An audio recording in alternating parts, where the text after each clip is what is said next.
This message is brought to you by Public Health, Seattle and King County, the Washington Department of Health, Washington Chapter AAP, and Within Reach.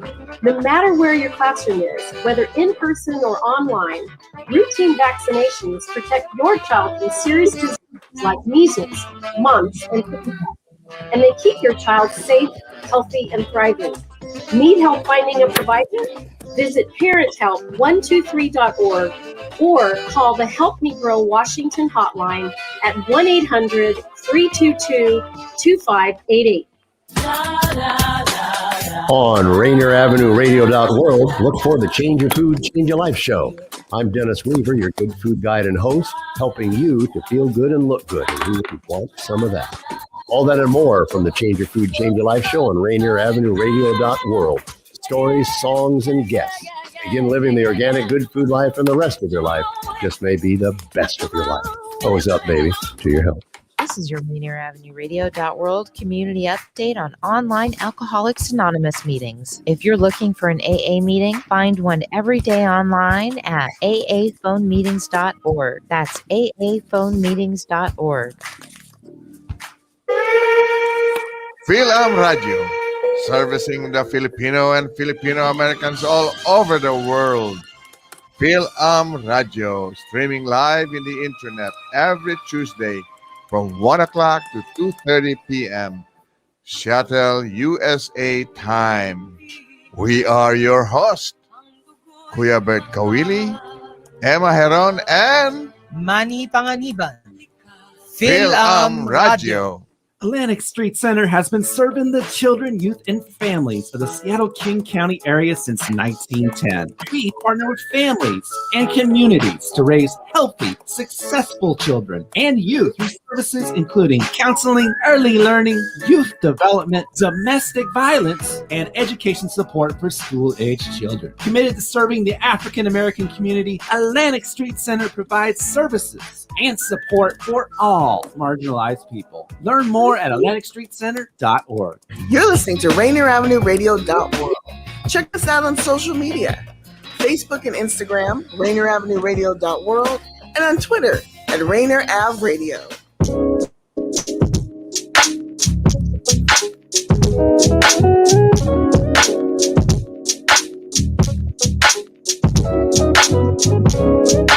Hi.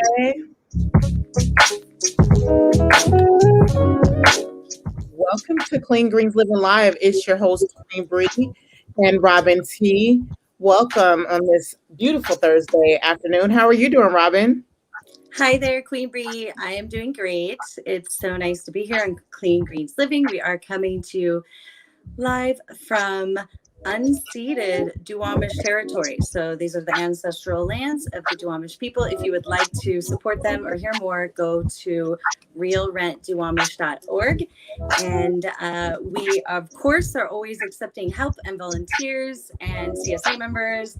And you can find out more on our website at cleangreensfarmmarket.com. Our guest is here, so that's exciting. Okay. I missed it. Did you make an announcement about the farm and volunteering and market? I did a little bit, but we can remind them about the market too, because there are free veggies twice a week.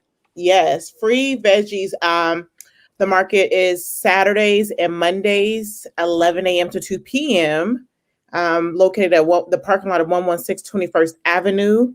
I'm so excited. We have two events this weekend, one event this weekend, one event the next weekend. We will be at, join us and some of our Rainier Avenue family at the Big Day of Play at Rainier Playfield, 1 p.m. to 3 p.m. And then the following week, we'll be at a back to school drive. We'll let you know more about that this coming week. We'll be at a back to school drive. I can't believe it's already time for back to school. I feel like they just got out. Oh, seriously, it's hard to keep up these days with the world. It is. This year has went by so fast, I guess, because so much is going on. Yeah, that's true. And I love, though, that we have a really great guest today to maybe talk about some of that and how we process. So that'll be fun because we need to take care of ourselves while we're doing this. So I have I wanted to show you guys something. I was out at the farm today. It went really good. It was fun. And I got to bring home these. Oh, those are so cool. Those are giant. These are giants. This isn't even the biggest one. I'm trying to present it beautifully, but it's not working. There was a huge one and I couldn't resist. I did grab it and I'm gonna try to make sure I nurture it. I'll post the beautiful picture on our Instagram. I'll make it all pretty. And then we'll have some just limited. I did not cut them all down. We'll have just a limited at the market if somebody wants to come and grab one. Oh, Just that's so neat.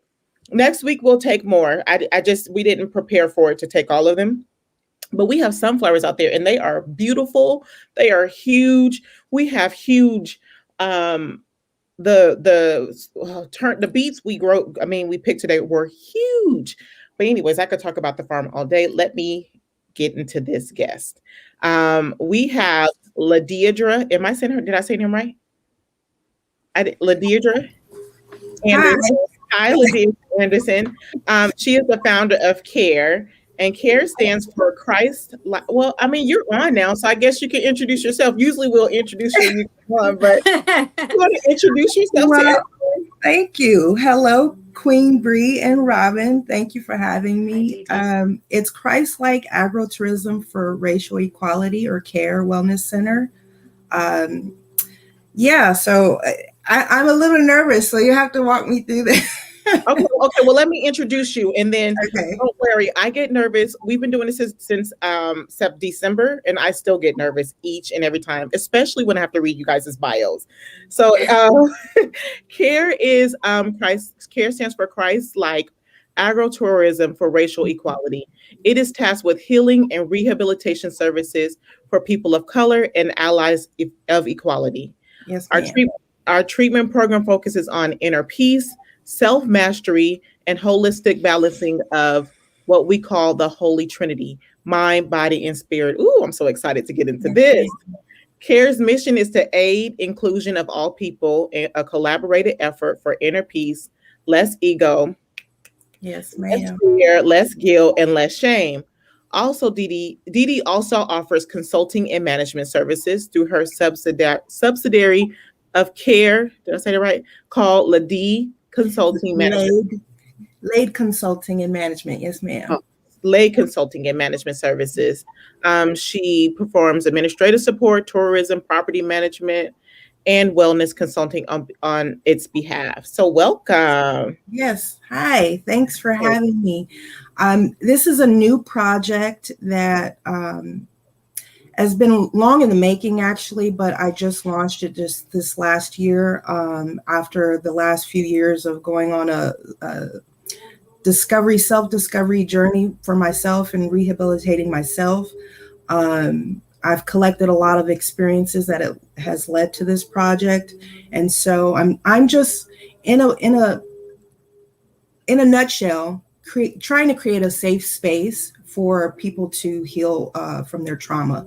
And so there are a number of projects like mine around the country, and I'm just trying to do my part and make my unique contribution to that, which is, this project is just focusing on raising funds at this point to get farmland so that we can become more sustainable and heal from our trauma. And so, that's what brought me here to Washington just before COVID hit. And I came here doing an apprenticeship in permaculture, food forestry, and bee preservation. And we did some activism, just planting trees wherever we could. And then COVID hit. And so this project is just, it's been something I've been working on. But like I said, I just launched it just this last year, and I'm in the beginning stages of fundraising so that I can get the farmland necessary to build this community. And before I go into the question, I just wanted to say, if you wanted to donate, you can go visit her website at CAREWellnessCenter.org to help donate. Yes, ma'am. I love how you mention shame in your healing process, because this world is they love to shame people. Yes, that's the culture, right? Yes, the culture is to shame you for any mistakes you went through. So Right. I love that you're adding shame into that. Yes. Well, a bit of background on me. I have suffered with depression and anxiety since 2009. It really hit me. And so since 2009 to 2018, really, I dealt with a lot of shame, and went through a lot of therapy and tried to rehabilitate myself. And so beginning of 2019 kind of marked the beginning of my journey. I did some backpacking and just some soul searching, and like I've mentioned before, just collected a lot of experiences and using a lot of techniques that I've learned through therapy.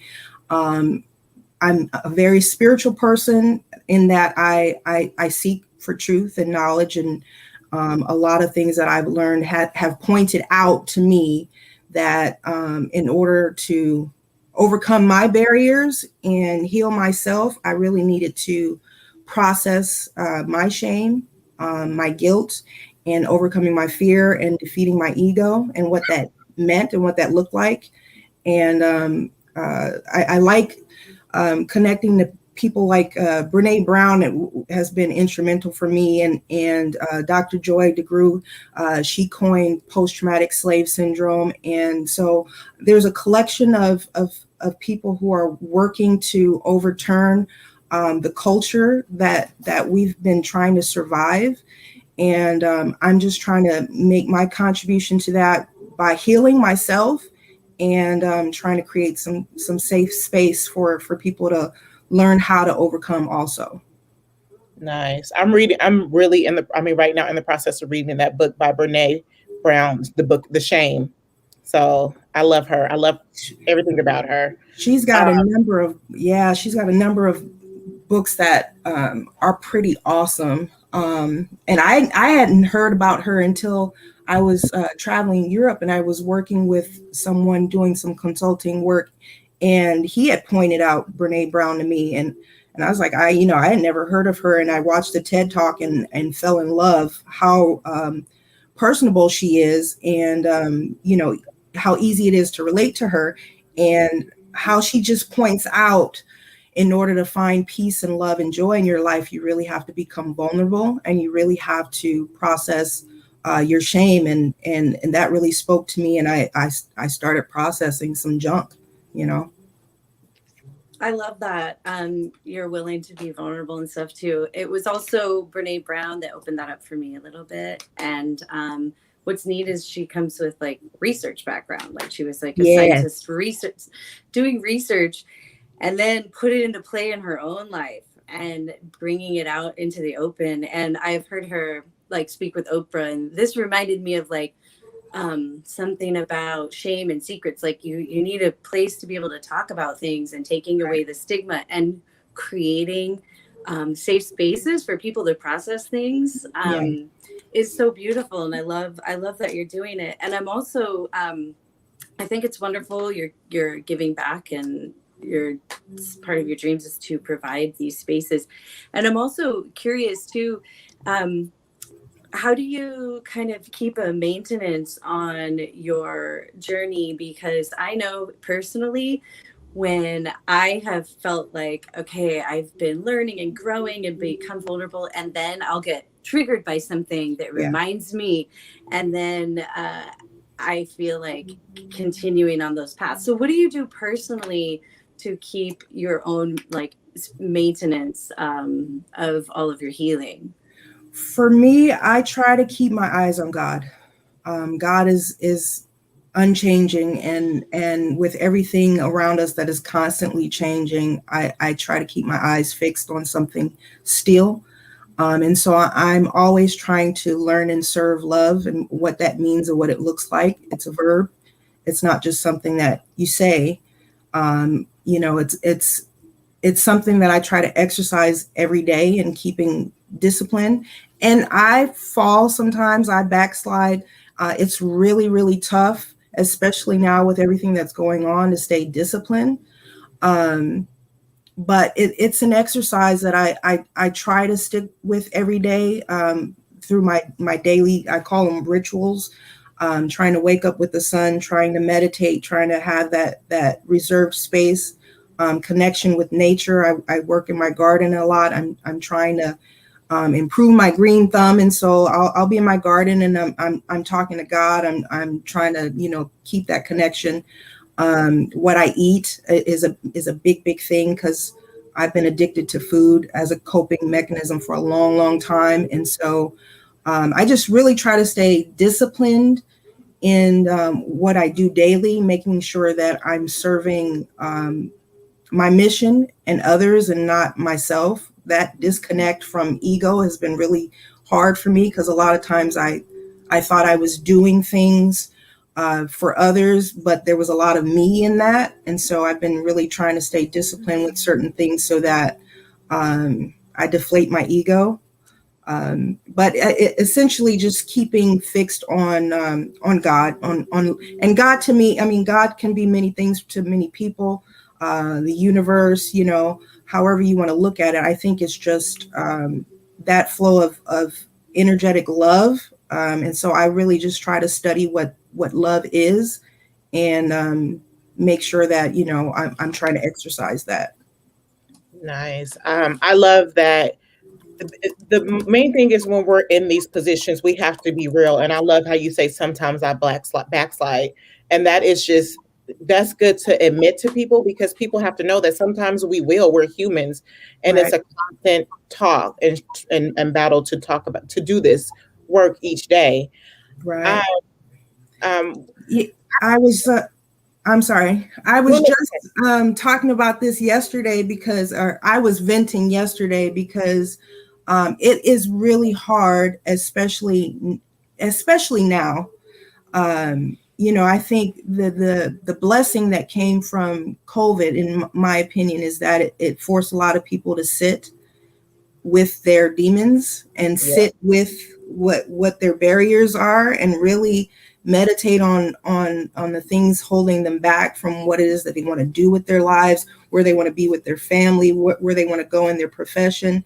And so it is really, really tough, but I think the blessing is that a lot of people are taking the time to really process those things. And in that comes vulnerability, because we can connect and say, I'm struggling too. There's no shame in it. There's no guilt in it. We're human. I think when we do that, when we all connect, that's when God is, present. And so I don't have any issue anymore, like I used to, with the shame and the anxiety that I had, because I can only be myself. I'm an expert at being DeeDee. I can't be anything else. Why pretend? And so it's just been a journey, but I'm trying to help empower as many people as possible. Someone had to correct me and say, you don't empower people, people empower themselves. And that's very true. So I try to stay away from saying that, but I try to help provide tools so that people can empower themselves. I know what I assume what Christ-like agritourism is. Can you explain for those who don't know what that is? Yes, ma'am. So it's like agricultural tourism. Something I found when I was backpacking in Europe, a lot of businesses were eco-friendly, just because, they were very conscious about farming and the use of their land that they had, no matter how big or how small. And so agritourism, well, see, I say it wrong every time. It's like agriturismo, because I was in Italy. Don't ask me to speak Italian, because I'm not good. I'm from Compton. I don't know to speak it. But agritourism is just like, as a tourist, you're going from farm to farm and learning about their crops and the way that they use their land. And so I really like that concept of creating a network of farms, but essentially what I want to do is keep it God-centered, and so that's where that Christ-like comes into play. But my hope is to connect with as many like-minded farms as possible who know how important it is to use like permaculture, working with the land and not against it, not raping the land or abusing the land, but just respecting the land. And so agritourism is just a lot of like farm resorts. You have guest houses. You have a lot of beautiful resorts that like to be sustainable. That's really awesome. And I'm imagining instead of just like it being like a luxury place, like you're gonna get to experience the food, and I feel like you're adding that piece about the healing spaces and the places for healing. And I gotta say, it feels like you embody and this already, because I'm feeling it. I feel like I'm at one of your retreats right now. And I'm loving that. Like you just create that space with your being. And I love that. And it seems like you're inviting other people to be open and vulnerable as well. And I did hear you mention, and I was curious twice about permaculture. And I've heard a little bit about it, and I don't think we've really talked very much about it on the show. And it would be neat if you could kind of give us a little intro to what that kind of means. Sure. And what I've learned about it is it's kind of like I don't want to say a religion, but more like a spiritual use of the land. It's just working with the land and not against it. So no use of pesticides. It's using a lot of the different systems. I'm not an expert in it, and I honestly I had never farmed before even journeying. That wasn't something that I thought was in my plan. But when I was traveling and I was volunteering on these different farms, something happened. It was therapy to me. And I arranged coming out here to Washington to do the apprenticeship. And I was stumbling around a lot, fumbling, not understanding how certain things work together. But the way it was taught to me, permaculture is just a spiritual way of use of the land, in respect of the land, no pesticides and no poisons, just working with the land, not a lot of tilling of the land, but allowing it to do what it. So you observe the land, you see what wants to grow there, and you just work with the land. So, and I really appreciated that part of it. If you're just tuning in, you're tuning into Clean Greens Living Live, broadcasted off of Rainier Avenue Radio. It's your host, Queen Bree and Robyn T, and our special guest, is it LaDeidre Anderson? Dee. C.A.R.E from C.A.R.E Wellness Center. I don't know if I should use Dee. You know how sometimes you have these nicknames, and if people don't really know you, you're like, don't be yes, I go by Dee. Okay, Dee. And I want to say to what Robyn said, what speaking to you and even reading your website, this calmness came over me, and I was just like, I can't wait to talk to her.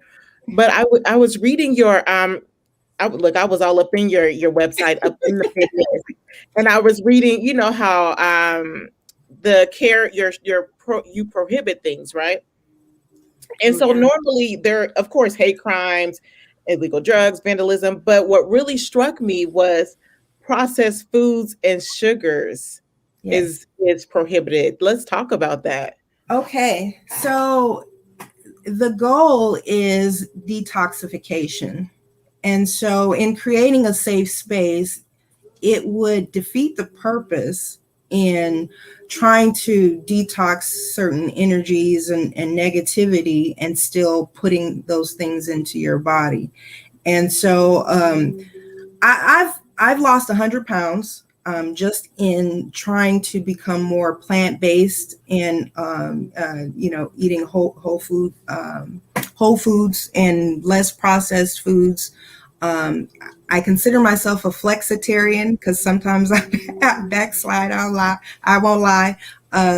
But yeah, the point in creating the safe space is we growing our own food, and we're preparing our own food, and it would be preferable not to have any processed foods or sugars because it defeats the purpose of detoxification. I think a lot of times we use food as a distraction, as a comfort, and it's a coping mechanism that I used for a long time. I think that food is energy, that it does chemical things to the brain, and it does things with your chakras depending on the source of the food. And so I just, in creating that safe space, it extends to food as well, because that's a really big part. I think a lot of people don't make that connection. I know for the longest time I didn't, and I was very unhealthy and overweight, and you know, I could talk about food all day, but I don't want to. Yeah, no, you're fine. And I make people real angry when I start talking about food. You said what? I make people very angry when I start talking about food, because they're like, I'm not giving up my meat. You hitting home, because you was hitting home to me. Sometimes I'll be grabbing a snack and I'm not even hungry, but it's just like I'm bored or I'm mad or I'm angry. And so that, I'm glad we talked about that, because that is what we do. We use it as coping mechanisms and we don't even realize it. Right.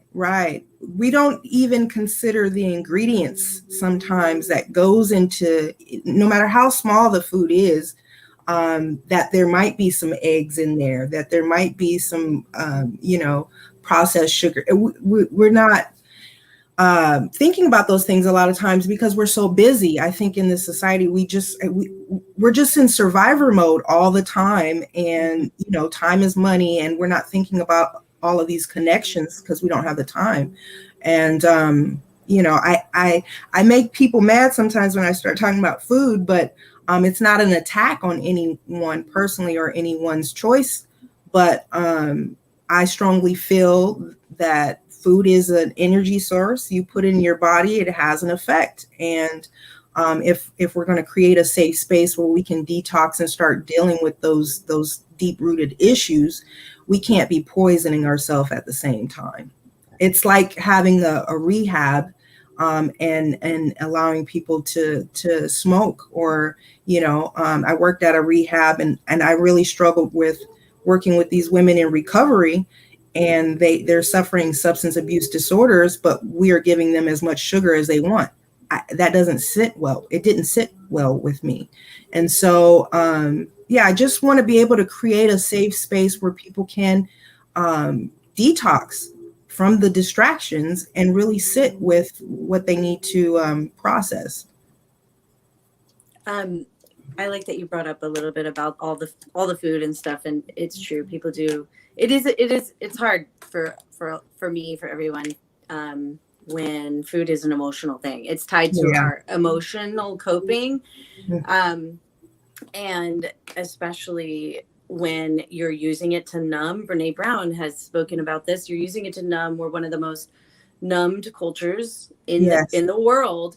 Yes. And if we're not using drugs and alcohol, we're using shopping, we're using food. Right. And now a lot of the causes of death are food related, and a lot of other countries, which we've had a guest on recently, talk about foods that these processed foods are banned in other countries because it's not safe for us. So we're all doing our best, like you said, in survivor mode. So how will we process when these emotions come up and we don't have our coping mechanism of the food? I know we're getting close to time, and I was just about to say, we're gonna probably have to have a part 2, because we could talk about this all day. Yeah, we on something, especially with the food, because I tried vegan, like me and Robyn has talked about this, and every time I would pick up something, it would be like a milk product or something, and then like the busy culture, I don't have time for this. Right. So you really got to plan it and process it. And we are short on time. But Robyn, do you have a question to lead us out or anything? Well, I'm thankful you're here. I want to know how we can support, because you do have some services you're offering now, and you're trying to grow and make this vision come to life. So what's the best ways we can support and take advantage of what you have to offer now and then help grow? Yes, and I'm glad you asked that question. I'm looking for donations. I'm looking for board members. I am just the process of fundraising so that I can make this project come to life. And so I am offering consultations in wellness, which you can purchase through my market at C.A.R.E Wellness Center.org. I do management and property management as well. Like mentioned, we have some merchandise that's available through the website. We're just in a process of fundraising right now. I'm looking to connect with other BIPOC businesses or allies of equality. I'm looking for resources. I'm just looking to connect with as many like-minded people as possible. And if you have some extra you want to throw our way, we're accepting donations. So hit up my GoFundMe. Hit up my website. You can also call C.A.R.E Wellness Center at 253-478-0126, and we can chop it up that way. Well, thank you for joining us. We would love to have you on for a part 2. And I wanted to leave us with this quote that I got from your website that I love. And after that, up next will be Traffic Jam. But a society grows greater when wise elders plant trees with shade. They know they may never sit. May never sit beneath. It's a Greek proverb. A society grows great when wise people plant trees with shade. They know they may never sit beneath. Do your part. Heal yourself. Let's have another conversation about this, please. Thank you for I'm game. Thanks for having me. Bye. You guys have a blessed day. Thank you. You too. Thanks.